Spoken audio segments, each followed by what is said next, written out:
সংযোগ স্থাপনে লোকপুর থানা পুলিশের মানবিক উদ্যোগ। শীতবস্ত্র বিতরণ। ঠান্ডার হাত থেকে রেহাই পেতে শীতবস্ত্র প্রয়োজন। অনেকের শীতবস্ত্র কেনার সামর্থ্য নেই, যার পরনায় আগুন পোহাতেও দেখা যায়। অনেকে ঠিকমতো গায়ে চাদর দেওয়ার অবস্থা থাকে না, বিশেষ করে অভাব যাদের নিত্য সঙ্গী।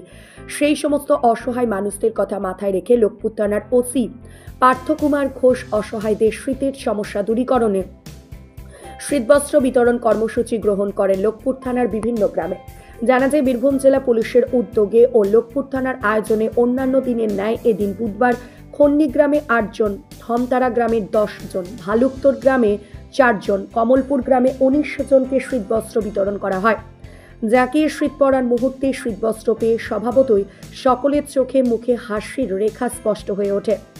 ভ্রাম্যমাণ পুলিশের গাড়িতে ঘুরে ঘুরে গ্রামে বিতরণ করেন লোকপুর থানার এএসআই নয়ন ঘোষ সহ অন্যান্য পুলিশ ও সিভিক ভলেন্টিয়ারগণ।